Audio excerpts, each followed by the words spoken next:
Hey, DawgNation, I'm Brandon Adams. This is DawgNation Daily, the daily podcast for Georgia Bulldogs fans. We're presented today by Merriweather and Tharp. Still pre-recorded because of the vacation week, but also a lot of fun today as per usual. It's John Stinchcomb later on to continue our Own the East season preview series. I'm still wearing the Own the East t-shirt, by the way. We'll look at the Georgia defense today. We'll cover a couple of the teams in the SEC West that Georgia's not currently scheduled to play in the regular season. We'll touch a lot of bases. Good to have you with us, as I said before. It's DawgNation Daily, the daily podcast for Georgia Bulldogs fans, presented by Merriweather and Tharp, and it begins right now. Today's episode of DawgNation Daily is brought to you by Merriweather and Tharp, your source for Georgia divorce. Find them online at theatlantadivorceteam.com. Presented by DawgNation.com. This is DawgNation Daily, the daily podcast for Georgia Bulldogs fans. Here's your host, Brandon Adams. So let me bring you behind the curtain here for a moment. When we're doing the show, knowing we're going to be doing some vacation shows, kind of planning for that, you kind of get out. It's almost like the old school like lesson planner. If you're a teacher, you're kind of getting out and saying, we'll do this Monday, do this Tuesday, and do whatever. And it was one of those things where, you know, we've done, as part of our Own the East season preview, Georgia trying to win the SEC East for a fourth consecutive year. Wouldn't that be fun? We've talked a lot about the offense, and you kind of get late in the week, and you almost end up doing all the defense in one day, and you run the risk of that just not being enough time to talk about what is just kind of an exceptional defense, more than exceptional. I mean, one of the things that I hear the most frequently when I just am out and about talking to Georgia fans, running into Georgia fans, they'll say some version of, oh, man, BA, I really want there to be a season. You know, Georgia fans feel that way pretty much consistently. However, it's one of the reasons why I hear so many Georgia fans say this. I really want there to be a season this year because I can't wait to watch this defense. Can't wait to see what this group brings to the table. And I don't mean to be negative here for a moment, but wouldn't it be like the most Georgia thing ever to have this much talent on one unit, which Georgia seems to have defensively? Somehow you don't get to have the season. I'm joking because it's better to laugh than cry about that possibility. I'm just like there with so many of you that I really want to see what this team can do this year because I'm just fascinated by the possibility of it. When I look at what I already know to be, I think, a really top-flight secondary with all the guys capable of playing, what I assume the couple of starters would be, who I assume, you know, is going to be a big factor there. There are multiple NFL names seemingly in that defensive secondary, and that just seems to be pretty much a given at this point in time. The possibilities for who might emerge in the linebacking core, we've already seen some good things from guys like Nolan Smith and Nakobe Dean, maybe taking their level of play to that next spot. You know, the veteran leadership of a guy like Monty Rice, we seem to already know, you know, what that brings to the table, to say nothing of what may be going on the defensive line spot with Jordan Davis, who's kind of a proven commodity at this point, with Trayvon Walker, who might emerge as one of the more special players that Georgia's had defensively, really in a number of recent seasons. All of these possibilities, when I hear Georgia fans talking about the upcoming season, what they hope to see, the entertainment level that's potentially provided by the Georgia defense is as high on that list as anything possibly is. Now, as I say all of this, this is fun for me doing this show every day. I would say this kind of topic is fun for fans because they get to consider the possibility.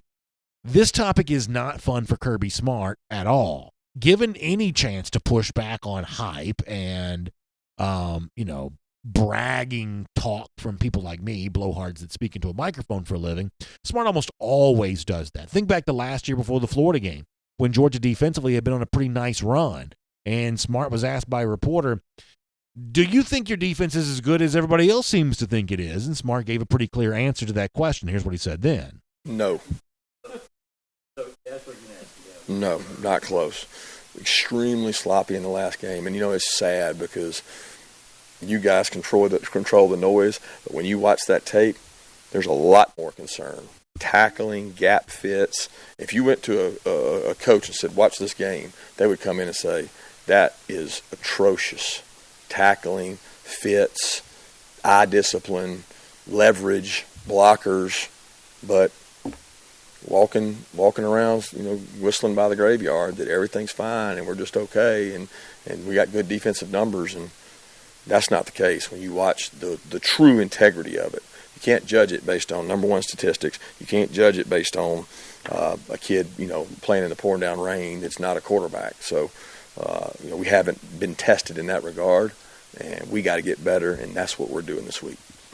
So there's something that Smart says there that's obviously true, and I think there's something that Smart said there before the Florida game a year ago that's completely ludicrous. There is no college football coach that looked at Georgia's defense in any game last year, at least my assumption is, and said, oh, that group is atrocious. I don't think we're getting there, and Smart's obviously exaggerating to prove a point. But the thing that Smart says there that I don't think that should be disregarded, that I think that should be looked at pretty closely, is the notion that sometimes statistics defensively can be misleading. It's one of the reasons why we don't do a lot of, total defense, total offense stuff. We don't talk a lot about that kind of stuff, because a lot of times your total defensive numbers, what you yield defensively, is more a product of who you play, more so than sometimes how you play. And Smart is correct. He's referencing the Kentucky game for a year ago in which Lynn Bowden was starting a quarterback. If those are the kinds of offenses you're playing, there's a way to make the defense look pretty good. So, factually speaking, I think that Smart's right, that in and of themselves, sometimes stats can be a bit misleading. They're not always misleading, and statistics are probably a pretty important part of the discussion, but they can be a bit misleading.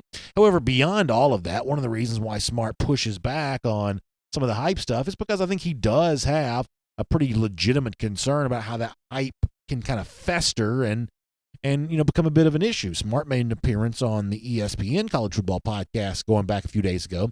We've played you a good bit of audio from Smart's appearance on that. And in the discussion on all of this, Smart kind of talked about one of the things that can be, a problem, which is just kind of sometimes buying into hype and being a little bit complacent about some of this kind of stuff. Smart has said that kind of stuff before, that when you can read more about this at DawgNation.com. Maybe I'll put a link to Mike Griffith's story on this, kind of going back and looking at what Smart said during the ESPN podcast. But you can look at a unit that's really praised and has high expectations, and sometimes that pat on the back can be enough, at least it seems like, and if you're a coach, I'm sure you are greatly concerned about that, can be enough to sort of tip things in the wrong direction. It's what Nick Saban has famously called rat poison. For a lot of people, they may say, well, the Georgia offensive line kind of bumped into some of this a year ago. We're going to talk to John Stinchcomb about this in a moment. That group had an off-season's worth of, the Great Wall of Georgia, or whatever else, stuff was out there on that group. And this group was really good on the field a year ago, but I would say it was not even as good as Georgia's 2018 offensive line had been in terms of the overall production. And if you're Kirby Smart, you may step in here and say, well, that's exactly why I don't want a bunch of hype. I don't want that complacency to set in for this group to think that it's already arrived. And I would say that what happened to the Georgia offensive line a year ago is, I think, potentially instructive for how we view the Georgia defense this particular season. Ultimately, I don't think Georgia was done in to the extent that it was done in. I don't think Georgia faced adversity, let's say it that way, because of too much praise, too much hype for the group. I think it ran into a problem in which the Georgia offensive line was asked to do a really tough job a year ago. Block and maintain its advantage, even though opposing defenses seemed to know what the Georgia offense was trying to do. They were stacking the box to stop the run. There's only so much that an offensive line is going to be able to do about that. There's a corollary potentially for the Georgia defense as well. This season, the question comes down to, what are you going to ask this group to do? And ultimately, I think the Georgia defense, to be the best in the country, which obviously has a chance to be, I think it's battling more than just the potential for complacency. I think it's battling the need to find that aggressive next level, much the same way we said it offensively about opening up the pass game and things along those lines. I think there's an aggressive next level for the Georgia defense to find as well, which is not to say, speaking as a fan, I want to see this group out there, blitzing every down or anything like that. But it would be great to see dynamic level of play coming from the front seven, the way that we've kind of typically come to expect that from the back of the Georgia secondary. Georgia's been led in recent years by its secondary. DeAndre Baker won the Thorpe Award from that group in 2018. J.R. Reed became an All-American as a part of that group last season. But the most dynamic defenses in all of college football are also dynamic in the front seven there as well. They're sacking quarterbacks. They're getting tackles for loss. They are taking they're forcing the agenda against opposing offenses. And so I put myself right there in the presence of fans who say, when I think about the possibility of a season, when I think about all the things I'm excited about when college football eventually returns, the Georgia defense is at the very near the top of the list for me because I am so curious. I already know this group is good, and I already believe this group is likely to be stingy. Clearly they were a year ago. Didn't give up much in the way of yards and points to virtually anyone. But eventually, you're going to have to play a great offense. Eventually, you're going to have to play one of the teams that can really put up points and score. Are you dynamic enough to match the explosive plays that a team like, say, LSU a year ago is capable of providing, whatever the 2020 version of that ends up being? Can you match those explosive plays with negative plays of your own? More sacks, more tackles for loss, more impactful things happening behind the line of scrimmage. When I think about what's fascinating to me with the Georgia defense, finding out the answer to that question may rank at the top of the list. My name is Brandon Adams, and this is DawgNation Daily, the daily podcast for Georgia Bulldogs fans. Good to have you with us. Really appreciate Meriwether and Tharp for making it all possible. We're on Facebook and YouTube here this week. Pre-recorded on video, pre-recorded on podcast as well. We're taking a break on radio. I'm on vacation. So back next week on Athens Sports Radio 960 The Rep. But really thank our friends at Meriwether and Tharp for making all this possible. Your source for Georgia divorce. You've got questions, Meriwether and Tharp can provide those answers. Find them online at theatlantadivorceteam.com and start down the path, which would and can lead to a relationship for you in which you can be made whole again. Divorce is a tough, unfortunate set of circumstances that many people in our audience are going to be dealing with. Meriwether and Tharp can help you deal with it. They've been through this thousands of times. They can be a strong advocate on your side. So we got to put them to work for you and just trust them to get it done for you. Find them online, theatlantadivorceteam.com. Your source for Georgia divorce, our friends at Meriwether and Tharp. We appreciate them bringing DawgNation Daily to us here today.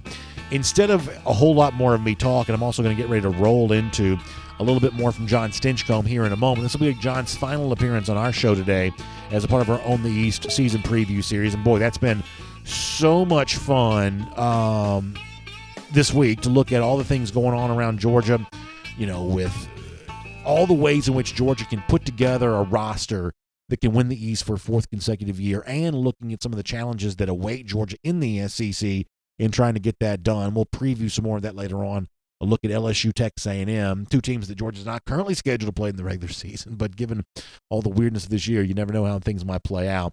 We'll look at the Tigers and the Aggies here a little bit in a moment, but for now, how about more on that Georgia defense? How can it truly be as good as it can possibly be? John Stinchcomb's got some good insight on that. Enjoy that as a part of DawgNation Daily, presented by Meriwether and Tharp.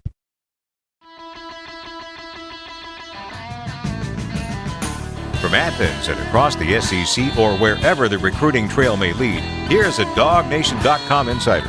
All right, here on DawgNation Daily, presented by Meriwether and Tharp, really good chance to continue our Own the East season preview. We've looked at quarterbacks, we've looked at running backs, we've looked at wide receivers. The guy that's been good enough to do all this with us is our DawgNation analyst, former UGA All-American John Stinchcomb. And I guess a quick clarification on something, John.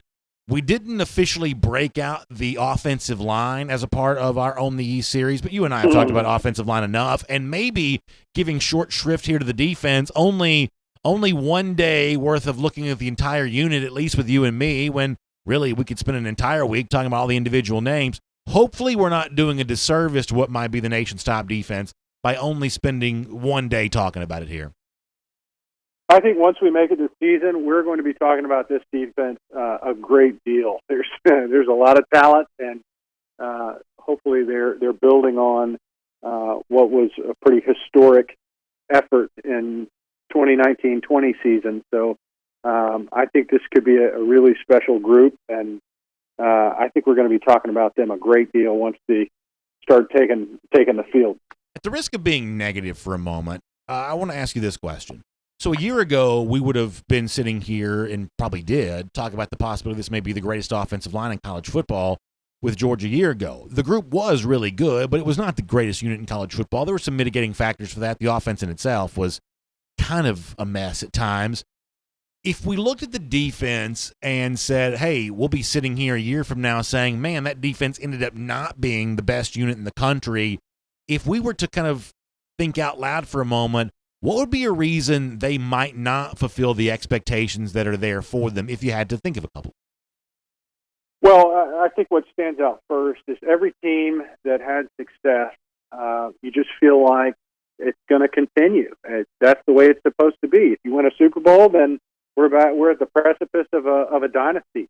I think that's what makes teams like the Patriots and some others in college football, which will remain nameless, where you have to tip the hat to them because they stayed hungry, and that's, I think, the key. Because for you to be great at anything, you always have to strive, never become complacent, and that's really hard to do, especially for a group that was really successful in 2019, and there's a lot to be excited about. But once you feel like you've arrived, you've already lost. And I've had a number of coaches that say you're either getting better or you're getting worse. And when you start reading your own press clippings and patting yourself on the back, things can go downhill pretty quickly. I think of that 2000 Georgia football team, and on paper, that could be the best defensive unit that Georgia has ever had. You look at the names on the roster, it was Richard Seymour, Marcus Stroud, Charles Grant, Demetric Evans, Kendrell Bell, Boss Bailey. I mean, it's a roster full of NFL players, some of them Hall of Famers. But yet we finish with a 500 season and a defense that had regressed. And so it's not just what happens on paper. You got to go out there and play hungry. Speaking as a fan for a moment, I've obviously got great affection for UGA secondary. I'm amazed at how many capable bodies seem to be in that group already, whether it be, likely starters, guys who kind of provide the depth, cornerbacks and safeties both. And yet there's a part of me, John, that would say that the Georgia defense would be at its best if the nucleus of the group shifts more from kind of being a group led by its secondary, which I think for the last couple of years Georgia kind of has been with guys like DeAndre Baker and J.R. Reed. I'd love to see the front seven be more of the nucleus of this year's defense, to kind of see an impactful linebacker emerge, to kind of see someone like a Trayvon Walker, the continued development of Jordan Davis, mean that there are impactful plays being made at the defensive line. I think that my best version of the Georgia defense would be one that sees a lot more action in the front seven, and not to say that I want the secondary to suffer. I just think it'd be fun to see defensive linemen and linebackers enjoy some of the success we've seen Georgia defensive backs enjoy in recent years. How do you feel about that? Well, I think this D-line has been really good against the run. And statistically, you looked at it last year, and it took weeks and weeks and weeks before a quarterback scrambles himself into the first rushing touchdown that this Georgia defense had allowed. But what's missing is that pressure on the quarterback, the sacks, just affecting him. Now, that's going to help our defensive backs, who are already great in their own regard, or at least have been in the past, and you've added more talent to those ranks as well.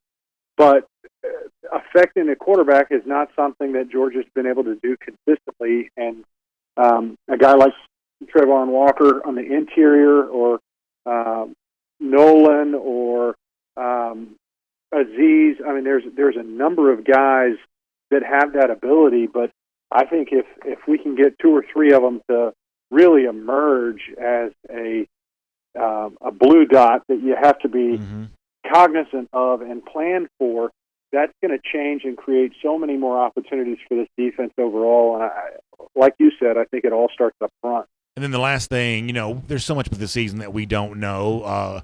Non-conference games are certainly in jeopardy. There's a scenario out there where if Georgia does play games, there's a chance it could open at Alabama. That's one of the scenarios. It's at least a possibility. I think about the fact that the Georgia offense near the beginning of the season, or at the very beginning of the season, could very much be a work in progress. Having a great defense on the road in a place like Tuscaloosa, with fans or not, to limit the Alabama scoring opportunities to give Georgia a chance to win that game, that may be a moment very early in this year where Georgia fans could be very glad to have a stout defense, right? Yes, and if I were to have my druthers, I would rather have a defense that I feel confident with and have less questions for going into a season that is obviously going to be pretty unique, and you're going to face more adversity than a normal year, than the other way around. I think you can kind of create and spit and sputter at times offensively if your defense will allow it, but if you flip it the other way around, man, it's hard to play cheetah on offense constantly when your defense is still trying to find their identity. So I think that bodes well for Georgia, but obviously you want that offense to catch up to speed as quickly as possible as well. John, it's the On the East season preview series. Georgia looking to win the division for a fourth consecutive year. It's been fun to talk to you this week about how that might happen, and we'll look forward to visiting with you in kind of a live version of our show here coming up next week as well. So thanks for spending time with us, and we'll enjoy the chance to chat with you soon. I'm looking forward to it. I look forward to the day where we're actually talking about football that we get to watch rather than the speculation of what's to come. So I'm excited about it, B.A. You and me both, John. Thanks so much. Let's take a look around the rest of the league. This is SEC Through. Boy, great stuff from John Stinchcomb this week. Just Monday, Tuesday, Wednesday, Thursday. Really valuable stuff from him. And let me also take a moment to say this. I know these are different kinds of shows. You know, they're not quite as newsy as they would be if we were doing the show live. Who knows what's happened this week that I may have missed because I'm taking a vacation week. The fact that you would still be here and be part of the show even while we're on vacation is just a huge thing for me. I'm so grateful for that. Thank you so much. And the fact that you're willing to tolerate what is, as I said before, kind of a slightly different kind of show. It's a little bit shorter. It's a little bit different from a content standpoint.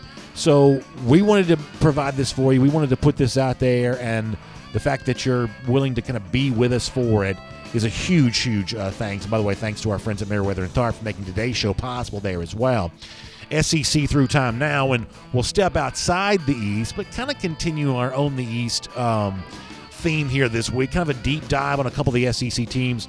We looked at two SEC West teams yesterday with Alabama and Auburn. Let me do two more today. Let me begin with LSU. And, you know, admittedly, there's not a lot I can say about LSU that probably hasn't already been said at this point in time.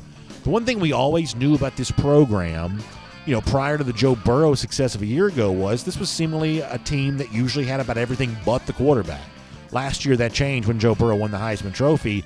But does it revert back to being that version of LSU this year with what I presume is going to be Miles Brennan as the starting quarterback? Obviously, Brennan wants to have something to say about that. We have a lot of LSU fans who watch and listen to our show. They've told us they actually do like Brennan. They think that Brennan's going to be just fine at the quarterback spot. One of the things he does have going for him, it's not just Jamar Chase. He's got some receivers he can throw to. Terrace Marshall's name comes to mind here. For all the stuff that LSU lost in terms of its offensive firepower a year ago, there's still some receivers that can play, including the reigning Biletnikoff winner in college football. So as Brennan tries to step in, and as Scott Linehan tries to step in as the replacement for Joe Brady, the presence of some capable wide receivers would seemingly make that a little bit easier. Defensively, though, I think this is a fascinating story. One of the things that we don't talk about enough, because, you know, generally speaking, we talk offense more than defense. I don't just mean on the show. I mean college football fans in general, football fans in general. We fixate more on offense. But one of the more interesting hires in the offseason around the SEC was Bo Pelini returning to LSU, a job that he once enjoyed before becoming Nebraska head coach. He's back as LSU defensive coordinator again, bringing some changes with him. This is going to evolve from a 3-4 defense to a 4-3. The alignment stuff is almost pointless now because these teams have so many multitudes of alignments as it is. But as far as a base defense goes, LSU is going to be a 4-3 base defense here this year. But no matter how you put them out there, the one problem that I think I see for LSU is, other than Derek Stingley, who I'm not kidding may be the single best player in the entire country, other than Derek Stingley, do you see a game-changing player on this LSU defense anywhere?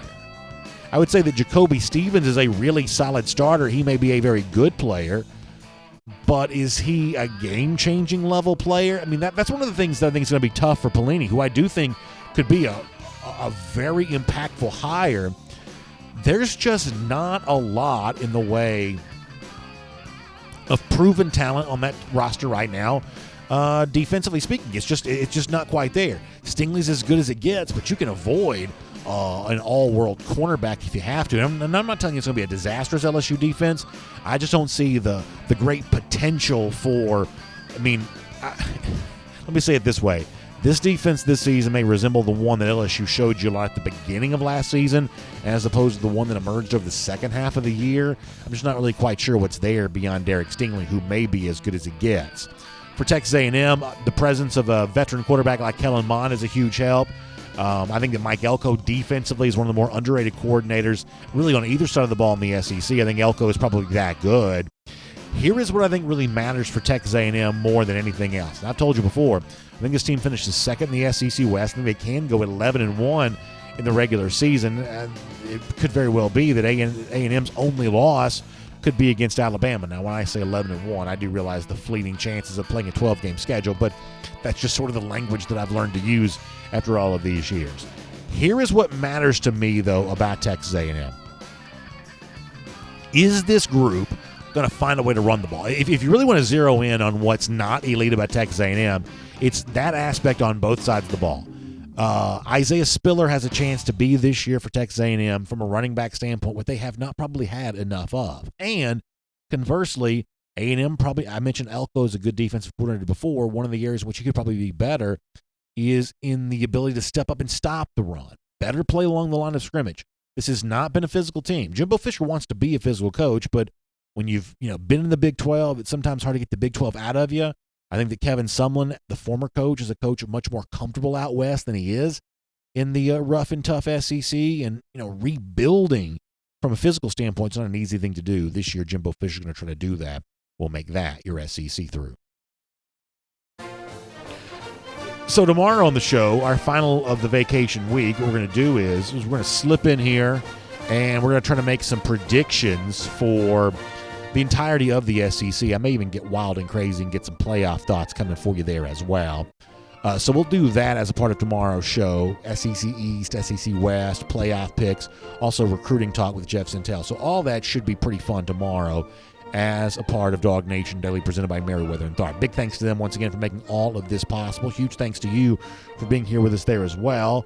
And if you stuck with us this long, let me give you some good news on the way out the door. Did you realize it's now been a very long time since those lousy, stinking Gators beat the Georgia Bulldogs? How about 1,363 days? That's our Gator Hater Updater. Eddie's still here. I'm on vacation, but Eddie keeps on working. He likes the idea of that. We will see you tomorrow. DawgNation Daily, presented by Merriweather and Tharp. Have a great day, everybody. And on video. I'm not going to lie to you, I'm getting pretty tired. We've been kind of rolling through these recorded shows all at once. You're watching them on different days, of course. Huge thanks to Connor Riley. How you doing over there? Connor, you getting tired here? You hanging in there? Okay, Connor's giving me a very decided thumbs down. I've kept Connor from eating lunch today, which I feel terrible about. But nonetheless, we're trying to get it done here and trying to really just be there for you, no matter how you interact with the show, in comment fashion next week. But having some fun doing this right now. So let me get ready to wrap this up here for today as part of our R.S. Andrews cool down. Y'all check them out online, rsandrews.com.